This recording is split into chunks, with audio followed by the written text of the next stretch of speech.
90% of the people in Africa are clones, and all the countries in Africa are nothing but concentration camps, a product of colonization. The clones are a product of the colonists, the colonizers.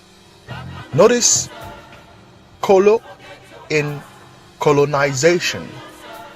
It's funny, in broken English, colo means insanity. The colonists came with a mechanism known as MK Ultra, which is extreme mind control. Colonizing people is the act of cloning them. After a cloning is completed, everything else happens automatic. And a clone always imitates the characteristics of the cloners. For example, an African clone will develop a syndrome called self-hate. Then he or she will begin to detest their looks or language. He or she will begin to color their skins until it is as identical as the cloner's skin. All these little acts from the clones makes the colonizers, whom are the cloners, more comfortable around the clones. The word clone also fits the word clown, which also fits the word colo, which means an insane person in broken English. One thing I've noticed, Premier, while I've been here, is that Northerners seem to have, I might almost call it, obsession about the Igbos. Could you perhaps explain that to me? Well, the Igbos are more or less the type of people whose desire is mainly to dominate everybody. If they go to a village, to a town, they want to monopolize everything in that area. If you put them in a labor camp as a laborer, within a year they will try to emerge as headman of that camp, and so on. Well, in the past, our people were not alive to their responsibilities, because you can see from our northernization policy that in 1952, when I came here, there weren't 10 northerners in our civil service here. Then I tried to have it northernized, and now all important posts are being held by northerners. Is this policy of filling all key posts in the north solely with northerners and not with other Nigerians a temporary or a permanent one? In actual fact, what it is a northerner first. If you can't get a northerner, then we take an expatriate like yourself on contract. If we can't, then we can employ another Nigerian, but on contract too. This is going to be permanent, I should say, as far as I can foresee, because it will be rather dangerous to see the number of boys who are now turning from all our learning institutions coming out with having no work to do. I'm sure whichever government of the day might be, it will feel rather embarrassed, and it might even lead to bloodshed.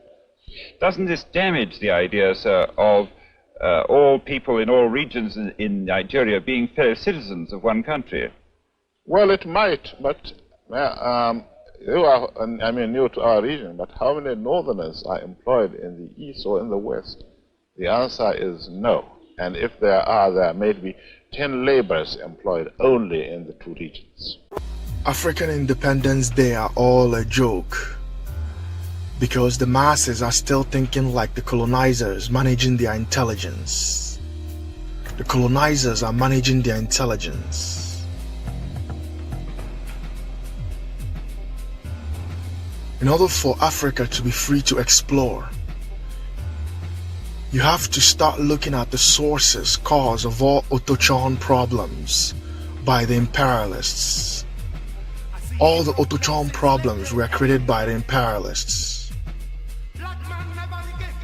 Africans only want to concentrate on the frameworks of events formulated by British, France, and not the original work of evil, genocide, and thievery caused by the imperialists to fund the ancestral debts of their European monarchs for the spoil of their bankers. Africans bicker, fight, and kill each other over ideas they didn't invent, with weapons they didn't invent. All of you are not Nigerians. You are nothing more than a clone appendage of some colonists pissing you all into a hurricane. The black man in Africa is extremely ignorant of the matrix of their colonizers. Okay? They are incredibly ignorant of their matrix.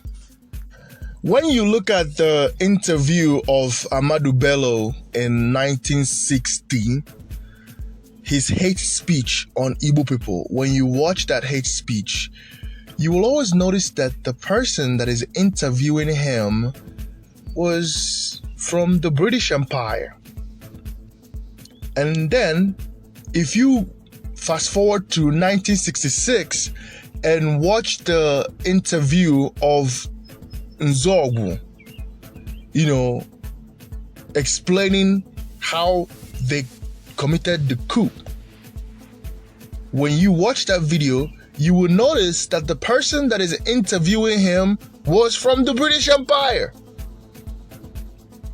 Nigeria was colonized by the British Empire. The name Nigeria comes from the British Empire. Nigerian political system comes from the British Empire. Nigerian judicial system comes from the British Empire. Nigerian police system comes from the British Empire.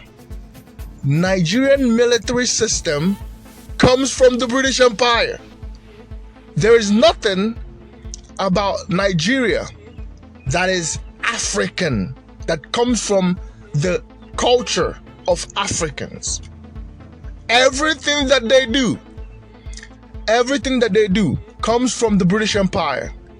And yet, the havoc or whatever is causing Nigeria not to progress is not being seen as something that comes from the British Empire.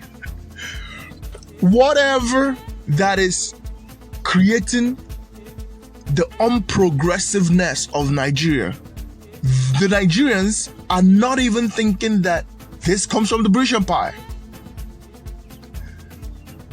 When Nigerians bicker among themselves and fight themselves, they are not seeing it as something that comes from the British Empire.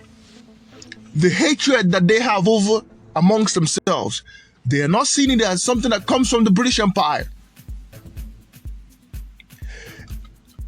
And that's why I said that the black man in Africa is incredibly ignorant of their colonizers. Those that are called Nigerians, these people are psychologically sedated.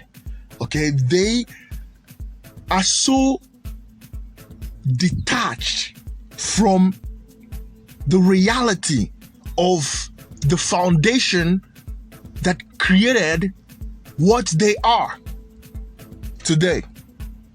And that their foundation is what I call the Svengali. The Svengali of Nigeria. This is the name of this documentary, is The Svengali of Nigeria. Okay? So I have the evidence and the receipts that proves that the social events that happened in Nigeria during the colonization and during the fake independence and leading 6 years after the independence, that all these events were written by the British Empire. One thing I noticed about the so-called Nigerians is that, they always feel like that after the independence that they were left alone by the British Empire, or that the British Empire does not have a hand in anything that is going on in Nigeria, that they were completely left alone. Like, these people think that they are super special and from other Africans. And for example, they don't see the things that are happening in the French version of Africa happening to them. They don't know that the things that are happening in the French version of Africa is actually happening to them. They don't know that the British Empire, the British, are still governing Nigeria as much as France is governing the French version of Africa. You see, when you start to think about all of this stuff, you realize that the authors of Nigeria are the British Empire. Thus, everything that is inside of the book comes from the British Empire. The average Nigerian will tell you that the problem of Nigeria began with the Igbo coup. The coup of 1966. That's where the problem of Nigeria started.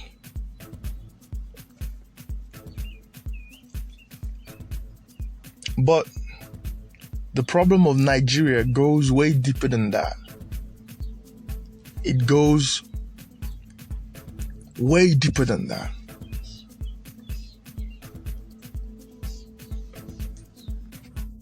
Pythagoras said that number rules the universe, and that the secret code that is being used to govern the masses is numbers. That's what Pythagoras said. And the only way that we can be able to see vividly the Svengali in Nigeria are through numbers, symbolisms, and places. The titles of events, symbolisms that was used, and the places that these things happened. That is the way that we are going to be able to see the signature of the Svengali. The term British Empire gives you 151 in Gematria. 151. The name France gives you 115. English gives you 115. Both France and English give you 115 in reverse. And British Empire gives you 151, basically 115 rearranged. Now, the Nigerian coup happened in January 15. This is a date that can be written as 151. Okay?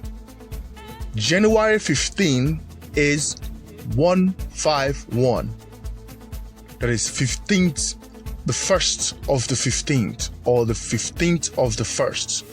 1st of the 15th, which is 115. And the 15th of the 1st, that's 151.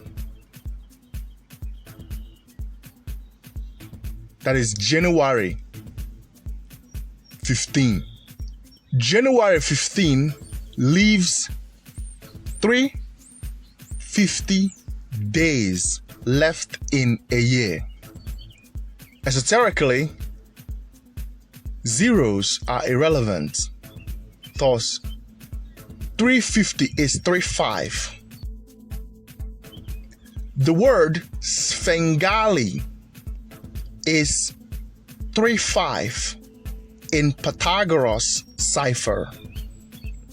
3-5.